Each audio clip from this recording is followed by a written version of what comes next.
오늘 하나님의 말씀은 열왕기상 17장 1절에서 7절까지 말씀입니다. 열왕기상 17장 1절에서 7절의 말씀 함께 보겠습니다. 구약성경 545쪽입니다. 같이 보겠습니다. 함께 볼까요? 길르앗에 우거하는 자 중에 디셉 사람 엘리야가 아합에게 말하되 내가 섬기는 이스라엘 하나님 여호와께서 살아 계심을 두고 맹세하노니 내 말이 없으면 수년 동안 비도 이슬도 있지 아니하리라 하니라. 여호와의 말씀이 엘리야에게 임하여 이르시되 너는 여기서 그 시냇물을 마시라. 내가 까마귀들에게 명령하여 거기서 너를 먹이게 하리라.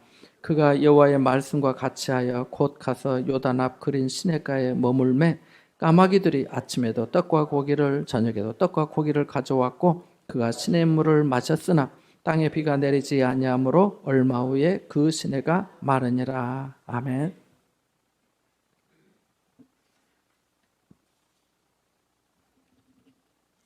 우리가 17장 말씀 몇 번째 지금 되는데요. 말씀드린 것처럼 아합 왕 시대에 엘리야라고 하는 선지자를 하나님께서 세우시고 또 그 엘리야가 정말 담대한 믿음으로 내가 섬기는 이스라엘의 하나님의 살아계심을 두고 맹세하노니 내 말이 없으면 수년 동안 비도 이슬도 있지 아니하리라. 그래서 예전 성경에는 한자로 해서 우로가 있지 아니하리라 이렇게 말씀하고 있죠. 그래서 그 말씀을 듣고 난 다음에 하나님께서 이제 엘리야에게 하신 말씀이 있는데 이건 앞에 있는 말씀 아합 왕에게 전한 거고 이 어떤 아합 왕에게 전하는 그 사역이 끝나고 난 다음에 하나님께서 엘리야에게 하신 말씀이 오늘 2절 이후의 말씀입니다. 오늘 본문에서 그리시네가의 엘리야에게 그리시네가에 가서 있으라 이렇게 말씀하셨기 때문에 그렇게 잡아봤습니다. 그리시라고 하는 말은 기근이라는 뜻이 있다고 합니다. 기근. 그래서 기근이 있는 그 그리시네가에 가서 있으라 이렇게 말씀한 거죠. 그러니까 하나님 앞에 기도하는 사람이었고 또 하나님 앞에 기도하면서 선포한 그 하나님의 말씀대로 내 말이 없으면 수년 동안 비도 이슬도 있지 아니하리라 이런 말씀을 엘리야가 당대 가장 악한 왕에게 최악의 소식을 전한 것이지요.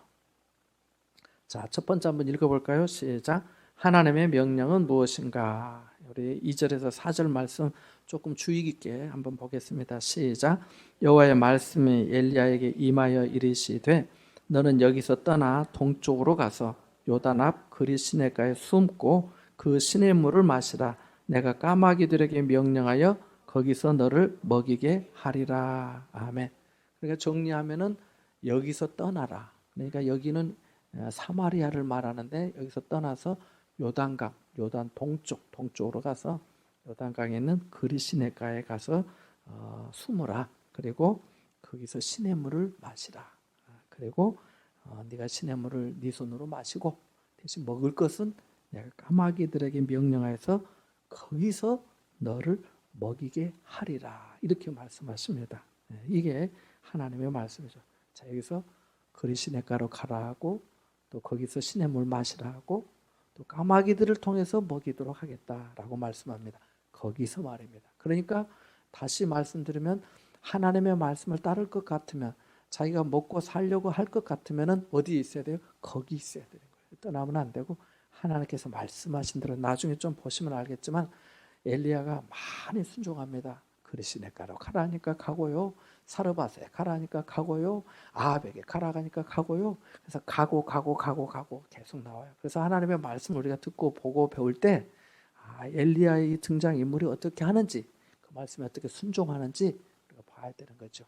자, 그런데 그리시네가에 가서 지금 내 말이 없으면 비도 이슬도 있지 아니하리라고 해서 기근이 여기만 오는 게 아니라 온 지경에 온 지역에 온 나라에 임하면은 어디나 가도 고생입니다. 먹을 것도 없고 살 것도 없고 농작물도 안 되고 하니까 힘든 건데 이제 하나님의 명령을 그렇게 받은 거죠.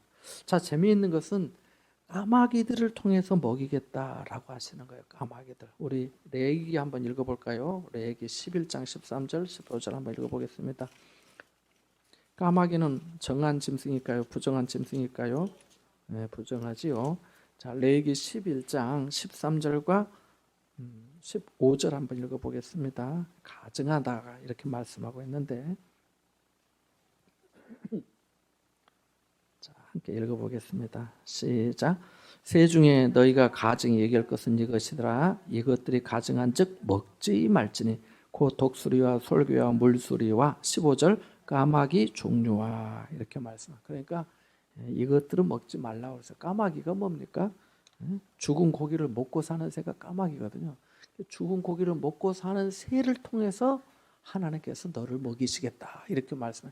거기서 먹이시겠다 이렇게 말씀합니다. 그러니까 이 엘리야가 들은 말씀하면 자기가 구약에 있는 말씀하고 배치된 것일 수도 있죠. 물론 까마귀를 먹는 것은 아니지만은 가증한 짐승을 통해서 먹이시겠다고 하는 거죠. 가증한 짐승을 통해서. 이거는 썩 반가운 건 아니죠. 오히려 비둘기를 통해서 먹이시겠다고 하면은 하나님 할렐루야 감사합니다. 늘 말씀하신 대로군요 하는 거죠. 그래서 여기서 우리가 하나님의 주권을 발견할 수 있습니다. 조금 더 이따 생각해 보기로 하고, 자, 두 번째 한번 질문 읽어보겠습니다. 시작. 엘리야는 어떻게 했는가? 엘리야는 어떻게 했습니까? 5절 말씀 한번 읽어봅니다. 시작. 그가 여호와의 말씀과 같이 하여 곧 가서 요단 앞 그리 시냇가에 머물매라고 말씀합니다. 여호와의 말씀과 같이 곧 가서 머물렀다라고 말씀합니다. 그러니까 머뭇거리지 않은 겁니다. 주저하지 않은 거예요. 지체하지 않은 거예요. 즉시 가서 하나님 말씀이 떨어지니까 바로 가는 거예요. 바로 가는 겁니다. 그래서 주저하는 거나 연기하는 거나 아니라고 하는 거나 요나처럼 너니웨로 가라니까 다시스로 가는 거나 이런 거 없이 말씀하신 대로 여호와의 말씀과 같이 그가 갔다라고 말씀하고 있습니다. 그래서 거기 가서 머무는 거죠. 거기서 까마귀들을 통해서 너를 먹이게 하리라 했으니까 거기에 머물매라고 말씀하고 있습니다. 그래서 엘리야는 하나님께서 말씀하신 그대로 그가 거기서 머물고 또 거기서 순종해서 그 자리에 바로 가게 됩니다. 자, 그리시네가가 앞에 나왔었는데, 자, 그리시네가 하면 여기서 우리가 좀 생각해 볼 수 있습니다. 사실은 이게 성경에 수년 동안 비가 또 이슬도 있지 아니하리라고 했는데 이게 몇 년이 지났는지 여기서 그리시네가에서 6개월이 있었는지 1년이 있었는지 알 수는 없습니다. 근데 어떤 번역 성경에는 여기서 약 한 1년 정도 있지 않았겠는가. 그래서 이후로 나오는 그 단어를 그렇게 생각하는 사람들도 있어요. 자, 그런데 6개월이든 1년이든 간에 자, 그리시네가가 주는 의미는 뭐겠는가? 우리가 그것을 잠시 좀 생각해 보면 좋을 것 같습니다. 첫 번째는 여기 보니까 일단 아합을 만났는데 거기 가서 숨고 이렇게 말하고 있습니다. 일단은 아합의 어떤 분노 앞에서 좀 피해 있으라 이런 뜻도 있습니다. 물론 그의 단어는 아니지만 두 번째는 더 중요한 것은 여기서 하나님께서 그를 낮추시는 그런 의미가 있습니다. 자, 그리시네가 여기 나오는데, 자, 먼저는 떠나라고 얘기를 했고, 그 다음에 여기서 영적 연단의 시간이 이루어진다는 거죠. 자, 온 땅이 다 기근이 임했어요. 자, 먹는 것은 시냇물이 있고, 시냇물은 네가 마시라 했고, 까마귀들을 통해서 먹이겠다 했고, 그 다음에 거기에 머무르라고 그랬어요. 그러니까 거기는 엘리야 입장에서는 하나님의 말씀대로 거기 있으면 되는 거예요. 물은 자기가 떠다 먹고, 먹을 것은 까마귀를 통해서 주시겠다고 그랬어요. 자, 우리 한번 읽어보겠습니다. 6절 말씀 한번 읽어보겠습니다. 6절을 같이 한번 읽어보겠습니다. 시작. 까마귀들이 아침에도 떡과 고기를 저녁에도 떡과 고기를 가져왔고 시냇물을 마셨으나. 아멘. 자, 하나님의 약속은 어떻게 되었습니까? 하나님께서 말씀하신 대로 먹여주셨습니다. 까마귀가 뭘 가져왔어요? 아침하고 저녁에 떡과 고기를 가져왔습니다. 떡과 고기를 가져왔는데 여기 있는 말씀, 하나님의 약속은 어떻게 되냐면 하나님께서 말씀하신 대로 내가 까마귀들을 통해서 너를 먹이게 하리라고 하신 말씀 그대로 먹이신 거예요. 뭘 먹이신 거예요? 아침에도 떡과 고기를, 저녁에도 떡과 고기를 주신 거예요. 재미있는 거는 나중에 18장 4절에 보면은 이 오바다라고 하는 사람이 이 하나님을 섬기는 100명의 사람들을 선지자 100명을 50명씩 나눠 가지고 아무튼 섬기는 그런 내용이 나오는데요. 이 오바다가 섬겼던 것은 뭐냐면 떡과 물을 선지자 100명에게 주었습니다. 그러면 엘리야하고 그 100명의 선지자들하고 누가 더 잘 먹은 거예요? 엘리야가 더 잘 먹은. 엘리야는 떡도 먹고 뭐도 먹고 고기도 먹고 하나님이 잘 먹게 해주신 거예요. 자, 여기서 우리가 배울 수 있는 교훈이 있는데, 자, 히브리서 10장 23절 한번 찾아보겠습니다. 히브리서 10장 23절 말씀입니다. 자, 약속하신 이는 미쁘시다는 말씀을 보고자 해서 찾아보자 했어요. 신약 성경 363쪽인데 제 성경으로는, 자, 거기 한번 읽어보겠습니다. 시작. 약속하신 이는 미쁘시니 우리가 믿는 도리의 소망을 움직이지 말고 굳게 잡고. 아멘. 움직이지 말며 굳게 잡고. 사실은 신앙생활 하면서 흔들리고 움직일 때가 얼마나 많은지 몰라요. 근데 약속하신 이는 미쁘시다는 건 약속하신 분은 신실하신 분이다. 약속하신 분은 반드시 지키시는 하나님이시다. 그러니까 하나님의 말씀 믿고 우리가 믿어도 된다는 거예요. 그러니까 우리가 믿는 도리의 소망을 움직이지 말며 굳게 잡자, 이렇게 말씀합니다. 그래서 하나님은 신실하신 하나님, 약속이 미쁘신 하나님이신 줄로 믿습니다. 또 제가 좋아하는 말씀 중에 하나가 이 민수기 23장 19절 말씀인데, 여기도 한번 찾아서 읽어보겠습니다. 민수기 23장 19절입니다. 민수기 23장 19절 한번 읽어보겠습니다. 자, 함께 보겠습니다. 시작. 하나님은 사람이 아니시니 거짓말을 하지 않으시고 인생이 아니시니 후회가 없으시도다. 어찌 그 말씀하신 바를 행하지 않으시며 하신 말씀을 실행하지 않으시랴. 아멘. 사람은 후회도 하고 거짓말도 하고 지키지도 못하고 지키려고 했지만 안 돼서 못 지키는 일들도 많잖아요. 그래서 하나님은 말씀하신 바를 반드시 행하시고 하신 말씀을 실행하시는 신실하신 하나님이신 줄로 믿습니다. 자, 빌립보서 4장 19절도 한번 찾아보겠습니다. 빌립보서 4장 19절. 빌립보서 4장 19절입니다. 하나님께서 엘리야에게 약속하신 그대로 그의 쓸 것, 그의 먹을 것을 채우신 것이지요. 우리 빌립보서 4장 19절 말씀 한번 읽어봅니다. 시작. 나의 하나님이 그리스도 예수 안에서 영광 가운데 그 풍성한 대로 너희 모든 쓸 것을 채우시리라. 아멘. 그래서 꼭 필요한 거, 물도 있고 그다음에 떡도 있고 고기도 있고. 그래서 그 기근 시절에 하나님께서 엘리야 선지자를 그렇게 먹이신 거죠. 그 그리시네가가 뭐 농사할 수 있는 것도 아니고 뭐 할 수 있는 것도 아닌데 그 호를 단신 거기에서 거하게 되는데 거기서 하나님께서 그를 먹이신 것입니다. 제가 아까 말씀드린 것을 잠깐 생각해 보겠는데, 이 그리시네가라고 하는 그런 어떤 의미는 우리의 삶에도 때로 있는 시간이죠. 우리가 아합에게 찾아가서, 예를 들면은 여기 우리 그 김종철 집사님이 대통령을 찾아가지고 한마디 탁 던지고 왔다고 봅시다. 뉴스에 나오겠어요? 안 나오겠어요? 그 온 세상에서 주목을 받는 거죠. 아마 미국에도 뉴스가 나올 수도 있을 것 같아요. 그런데 하나님께서 엘리야에게 떠나라는 거예요. 떠나라는 거. 그 중앙 무대에서 잠시 떠나서 저기 그리시네 가 있으라는 거예요. 거기 가서 있으라는 거예요. 그래서 그 중앙의 무대에서 주목받는 스포트라이트를 받는 거기서 앞으로 더 큰 사역을 위한 영적 연단과 훈련의 시간으로 하나님께서 그리시네가를 지정하신 거예요. 그래서 거기서 이제 자기를 낮추는 거죠. 자기 혼자 있으면서 오직 하나님만을 의지하는 거예요. 여러분이 하나님께 사람을 엘리야가 찾아가서 이렇게 저렇게 누구를 만나라고 나중에 사르밧 여인에게 하지만은 그가 하나님의 말씀을 따라갔다고 하는 것은 뭐냐면은 하나님만을 신뢰하고 의지한다는 그런 뜻이죠. 하나님께서 말씀하셨으니까 가는 거죠. 근데 그것도 더듬어서 뒤로 돌이켜 이야기를 끄집어내서 하자면은 그가 하나님 앞에 기도하는 사람이었기에 하나님께서 말씀하셨을 때 그리시네가 간 거죠. 내가 그리시네가 가서 뭐 합니까? 뭐 까마귀를 통해서 저를 먹이신다고요? 그것을 죽은 것들을 먹고 사는 새를 통해서 먹이십니까? 그 하나님의 말씀과 배치되는 거 아닙니까? 제가 여기는 사람이라도 만나고 지내기도 하는데 그리스도가 가서 저 혼자 뭐합니까? 이런 게 아니고 하나님과의 시간을 거기서 갖는 거죠. 그 시간이 바로 영적 연단과 훈련의 시간이죠. 우리의 삶에도 어떤 때는 많은 사람들에게서 떠나는 시간들이 있어요.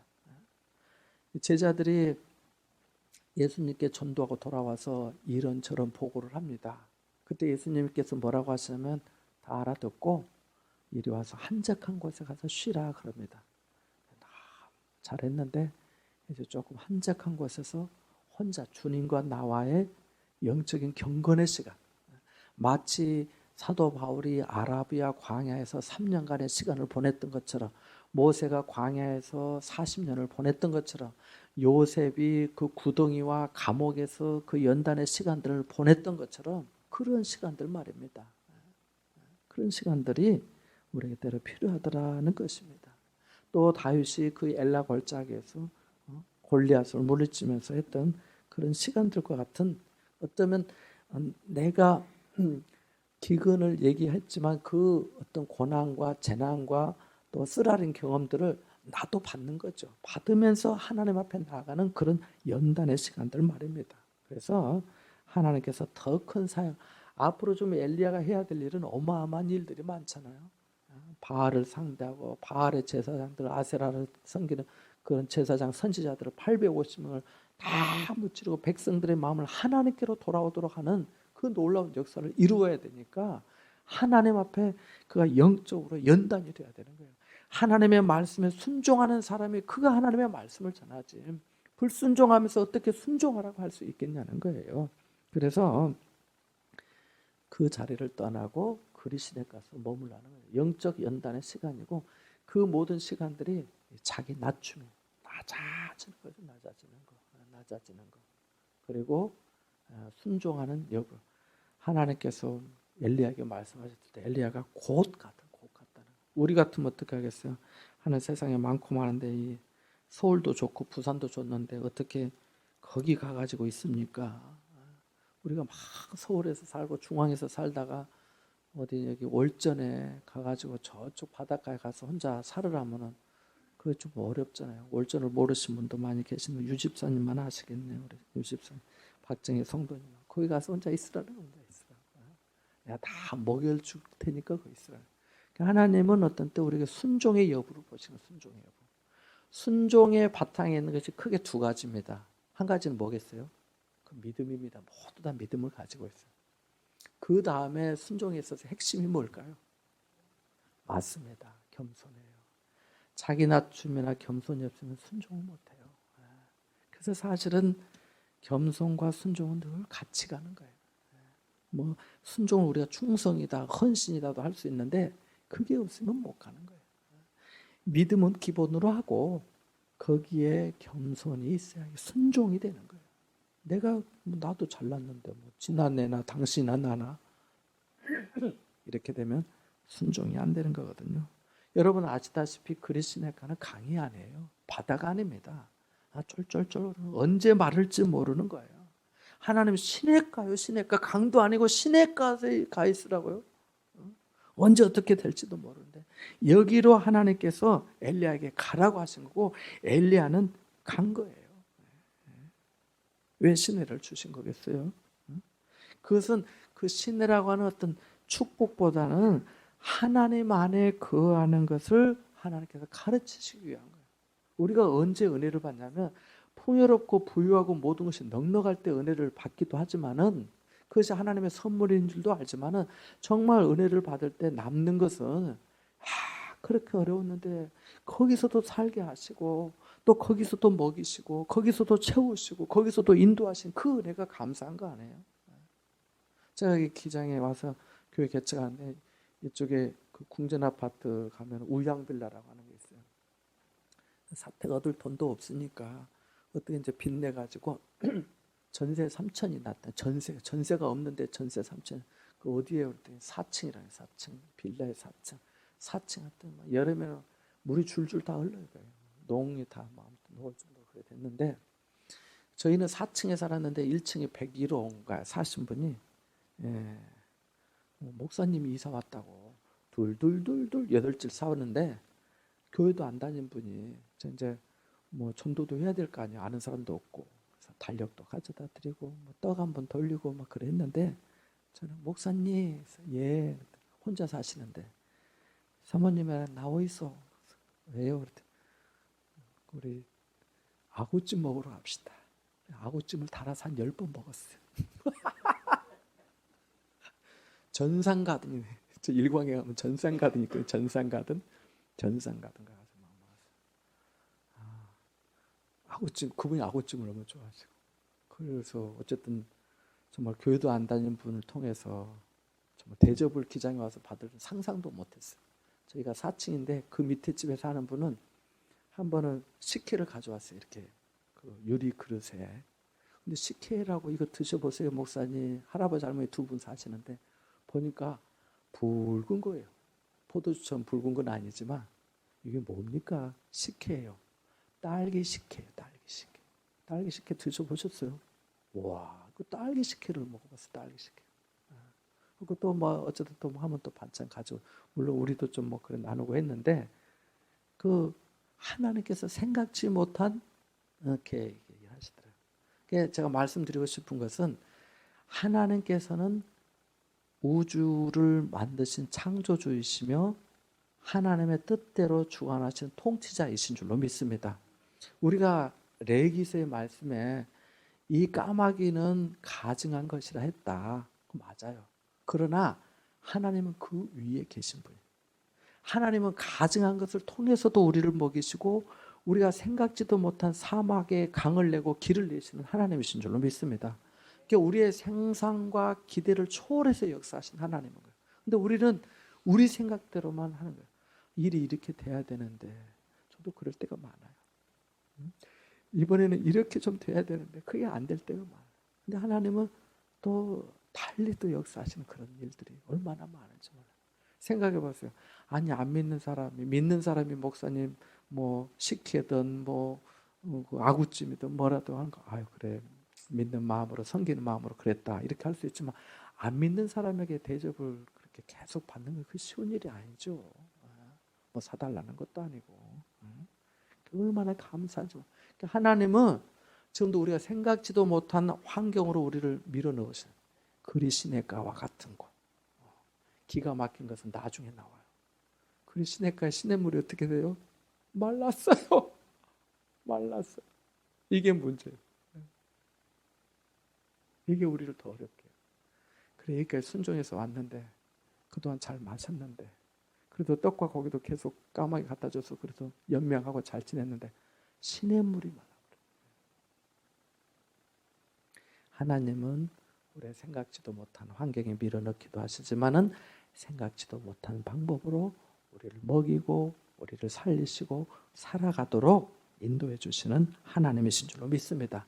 그런 환경을 통해서 하나님께서 해주시는 메시지는 뭐냐면은 그렇게 바뀌는 환경에서도 그리 시냇가에서도 그리 시냇가의 시냇물이 말랐어도 여전히 하나님만이 나의 품기시고 내게 부족함이 없습니다 라고 말하기를 원하시는 거예요. 여호와는 나의 목자시니 내가 부족함이 없으리로다. 여호와는 나의 기업이시니 내게 부족함이 없습니다 라고 말할 수 있기를 원하시는 것이지요. 예. 자, 아까 거기서라고 말씀을 드렸는데 거기서도 마찬가지예요. 이 그리스도의 거기서 내가 까마귀를 통해서 너를 먹이게 하겠다.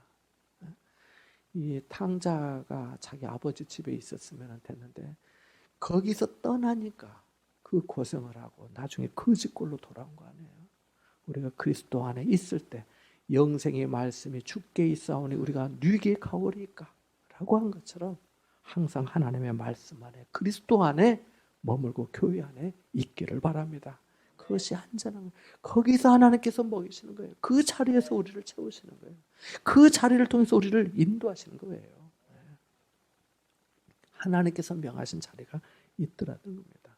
구름 기둥을 따라갔던 이스라엘 백성들 그 광야에서 거기에 만나를 내려주시고 메추라기를 주시는 거 아니에요. 그래서 우리가 좀 그런 부분들을 하나님 앞에 잘 우리가 생각을 해봐야 될 것입니다. 까마귀를 통해 먹이신 하나님께서 바로의 공주 딸을 통해 모세를 구해서 입양해서 키우도록 하실지 누가 알았겠습니까? 아무도 몰라요. 저는 그래서 그런 기대를 한 번씩 해요. 아이들하고 얘기할 때 막 그게 되겠어요? 뭐 그거 안 될 거예요? 이런 얘기들을 뭐 이제 얘기하다 보면 나오면 저는 엉뚱한 얘기를 합니다. 하나님이 너 거기서도 또 어떻게 인도하실지 몰라. 그러면 아무 말 안 해, 애들이. 왜냐하면 자기들도 경험을 해봤거든. 근데 경험을 해봤지만은 항상 생각할 때는 우리가 머리가 잘 돌아가기 때문에 딱 계산이 나오고 길이 딱 보이잖아요. 합리적으로. 그건 안 된다는 거죠. 그래, 안 될 수 있지. 그러나 될 수도 있지, 하나님이 하시면. 이렇게 말하는 거죠. 안 그래요? 자, 엘리야는 곧 가서 순종했다는 거. 순종의 핵심은 겸손이라는 거. 그게 없으면 못해요. 자, 그 다음에 중요한 게 있는데 시내가 만났을 때, 이게 아마 어쩌면 오늘 본문에서 제일 중요한, 우리에게 실제적으로 와닿는 교훈일지 모르겠어요. 자, 시내가 만났을 때 어떻게 할 것인가? 말은 이유는 뭔가? 하나님이라면 까마귀를 통해서도 떡과 고기를 먹이셨는데 온 땅이 기근이 있어도 시내를 마르지 않도록, 마치 이스라엘 백성들이 광야를 지날 때 반석을 터서도 물을 나오게 해주신 분인데 그렇게 해주시면 안 되는가?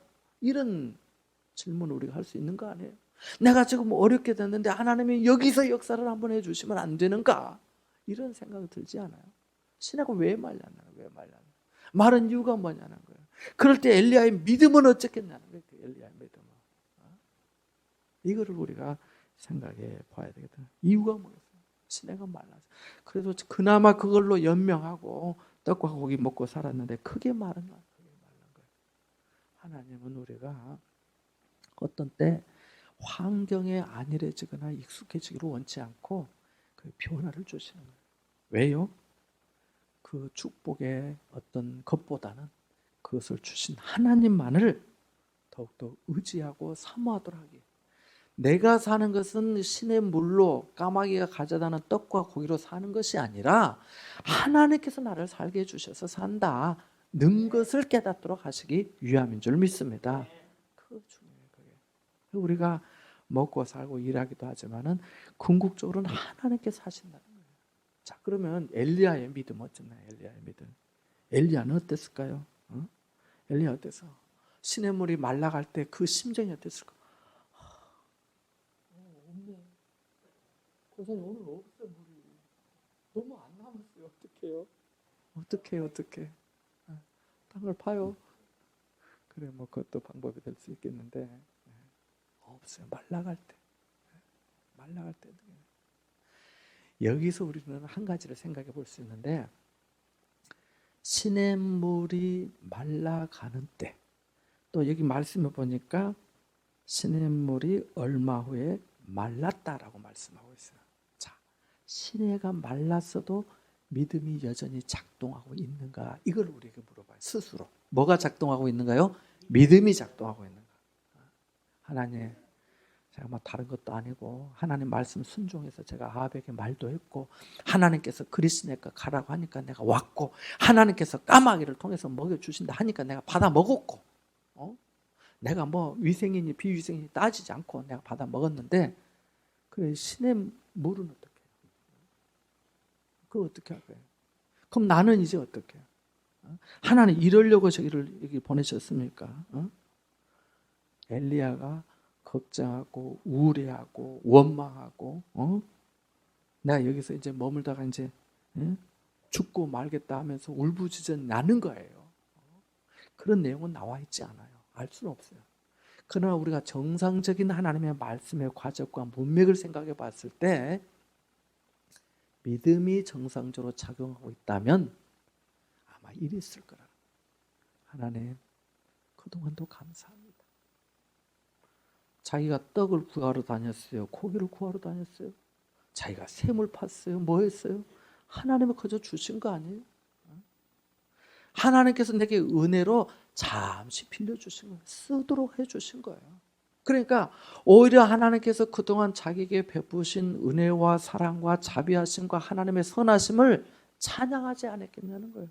그렇게 말씀하고 자기가 반응했으니까 그가 사르밧으로 가라. 내가 그 과부를 통해서 내가 먹겠다.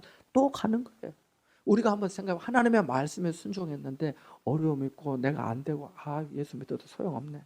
그러면 그 다음 말 들어요, 안 들어요? 안 듣는단 말이에요. 하나님 앞에 연단을 받으면서 하나님과 깊은 영적인 교제 가운데 있으면 하나님 말씀하시니까 또 가는 거예요, 사르밧으로. 우리의 삶에도 마찬가지 아니겠어요? 우리가 시냇물이 마를 때 우리의 믿음이 여전히 작동하고 있는가? 정상적으로 작동하고 있다면 지금까지 베푸신 은혜만으로도 하나님 앞에 감사하고 하나님을 높이게 되는 줄로 믿습니다. 오랫동안 물을 공급해 주신 거 얼마나 감사한 그 생각한다는 거죠. 하나님의 선하심을 찬양하는 거죠. 그러한 사람은 뭐가 되냐? 영원히 강건하다는 증거가 됩니다. 뭐가 강건하다고요? 영원히 강건하다. 강건한 증거가 됩니다. 그게 중요해요. 자, 이걸 우리 삶에 적용해 볼까요? 자, 내가 인기가 많았어요. 사람들이 다 주목을 해. 인기가 시들어졌어요. 그래서 연예인들이 막 극단적인 선택을 하는 거 아니에요. 견딜 수가 없어서. 시냇물이 마르는 것 같은 거예요. 건강이 마르기 시작해요. 나이가 들어가니까 아프기 시작해요. 예전에는 조금 아파도 금방 좋아졌는데 나이가 드니까 이제 안 되는 거예요. 안 되는 거예요. 건강이 마르기 시작하는 거예요. 건강. 또 우리의 삶에 어떤 교제하는 것, 친교하는 것, 관계도 마르기 시작해요. 내가 잘 나갈 때는 사람들이 많았어요. 근데 어렵고 또 그 자리에서 떠나요. 천천히 멀어지는 거예요. 그 마르는 것을 사람들이 다 느끼잖아요. 전에는 저 사람이 전화도 자주 하더니 요즘은 또 1년에 한 번, 두 번 전화.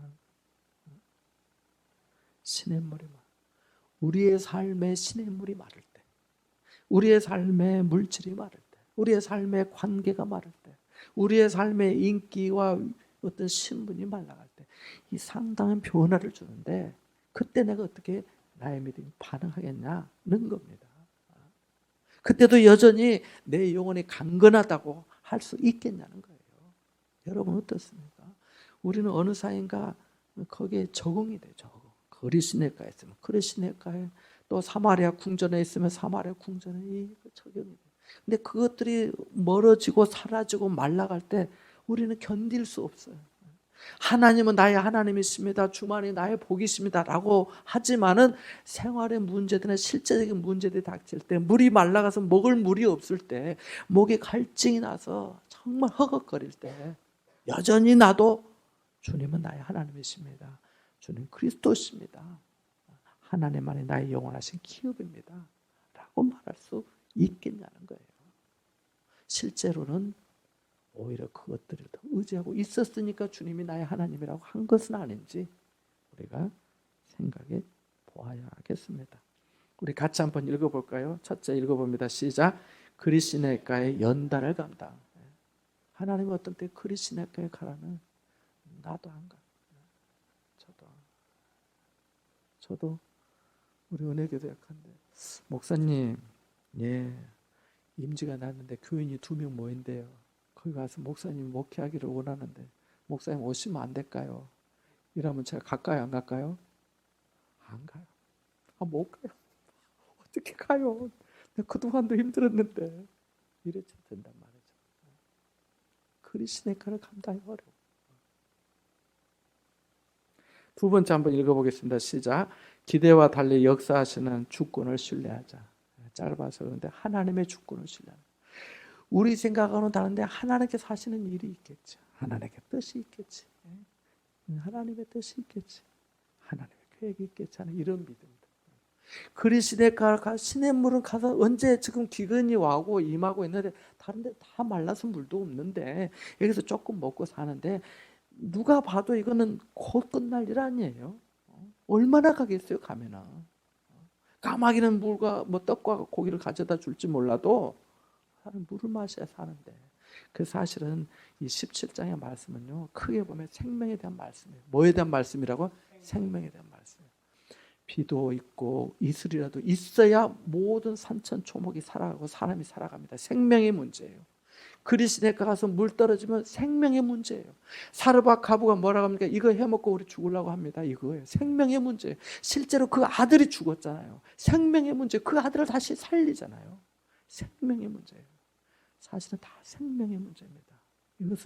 이게 문제가 더 사실은 더 커지는 거예요. 여러분 혼자 감당하는 것은 괜찮아요. 근데 관계가 있어서 내가 누군가에게 신세를 지고 거기에 어려움이 당하고 하면 이게 더 문제는 커지는 거예요. 그래요, 안 그래요? 아니 엘리야가 그리 시내가에 손을 막 혼자 굶어서 죽으면 그 굶어서 죽은 거지만은 사르밧 과부에 가서 있는 것까지 뺏어 먹더니 나중에 다 자식까지 죽으면 어떡해? 엄청 문제가 사실 더 커진 거예요.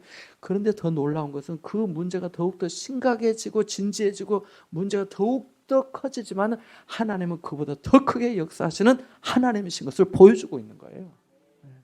그게 은혜인 거예요. 그래서 하나님은 까마귀를 통해서도 어떻게 해서든지 하나님께서 하시는 방법은 무궁무진하다는 거예요. 어떻게 하실지 몰라요. 하나님께서는 하신다고 하신 것은 하신 말씀을 반드시 실행하시는 하나님이신 줄로 믿습니다. 자, 세 번째 한번 읽어보겠습니다. 시작. 삶의 시내가 말라도 영혼이 강건한가? 이걸 우리가 늘 질문해 보고 있습니다. 자, 내 시내가 말라도 내가 나의 영혼 평안해, 나의 영혼 강건해 할 수 있겠냐는 거예요.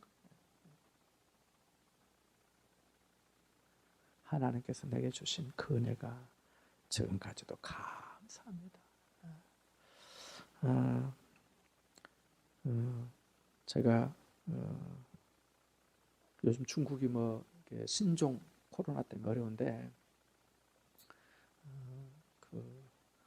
저희 우리 아이를 좀 도와주셨던 그분이 이제 사업을 하는데 사업이 다 안 됐어요. 안 돼가지고 이제 일을 하면은 사업하는 분들은 알겠지만은 흔히 말하는 큰 고객, 단골, 주 고객 있잖아요. 그게 납품을 하고 해야 되는데 이제 그게 안 된 거예요. 우리 집사님은 제가 아는 집사님은 자기는 정당하겠지만은 아무튼 안 됐어요. 그래서 얼마나 낙심이 됐는지 저보고 연락이 왔는데 목사님 제가 직원들하고 울었습니다. 울었다고. 그래서 아무래도 다 정리를 하고 철수해야 될 것 같다고. 근데 이제 와서 뭘 하기가 어렵잖아요. 뭘 하겠어 이제 한국에 와서. 근데 제가 또 마음이 아팠는데 이런 얘기를 하시더라고요. 제가 본사 이사한테 목사님 제가 얘기했습니다. 제가 하나님 은혜로 이제까지 잘 살았고 또 부족하지만 교회 섬기고 또 그래 왔으니까 또 하나님이 뭐 여기까지라 하시면은 제가 받아들입니다. 그 얘기 하시더라고. 지금까지 해주신 것만도 잘 지내왔지요. 감사하지요. 하나님 무슨 뜻이 있는지 모르겠지만 이거저거 정리하고 또 뭐 줄 거 주고 하고 하면은 뭐 어떨지 나는 그런 건 잘 모르겠지만은 그렇게 마음을 먹었더라고. 그래서 우리 삶에도 사실은 이런 어려움들이 많죠. 교회 와서 기도하는 것은 어려운 일이 어쩌면 아닐지도 몰라요. 실제로는 교회 밖에 나가서 삶으로 겪는 일들이 더 많은 거죠. 시냇물이 마른 것처럼 사람들과의 관계가 마르고 물질이 마르고 일들이 안 되고 갑작스러운 어떤 일들이 생기고 건강이 말라가면서 예전 같지 않고 내가 전에는 젊었을 때는 이렇게라도 하면 되는데 지금은 할 수도 없고 그런 일들 말입니다. 그럼에도 불구하고 주님은 나의 주님이십니다. 주님만을 내가 의지합니다. 내가 주님만을 사랑합니다. 내가 말라도 주님 말씀하시면 내가 순종하겠습니다. 그리스도에 가려 가라면 가고 사르밧으로 가라면 가고 아합에게 가라면 가고 갈 수 있겠냐는 거예요. 그래서 말씀 기억하면서 같이 좀 기도하면 좋겠습니다. 하나님, 혹시 제게 그리시네가 같은 시간과 같은 그런 연단을 주신다면 나의 가는 길을 오직 그가 하시나니 그가 나를 단련하시면 내가 정금같이 나오리라고 했던 욥처럼 잘 영적인 훈련을 감당해서 더 크게 쓰임받는 그런 사람으로 하나님 세워달라고 성령 충만케 해달라고 우리의 기대와 달리 역사하시는 하나님의 주권을 그 하나님의 신실하심을 신뢰하면서 우리 믿음으로 더욱더 하나님 앞에 응답하는 삶이 되게 해달라고 내 삶의 시내가 말라도 내 영혼이 강건할 수 있도록 은혜 달라고 우리 같이 이 말씀을 기억하고 또 교회에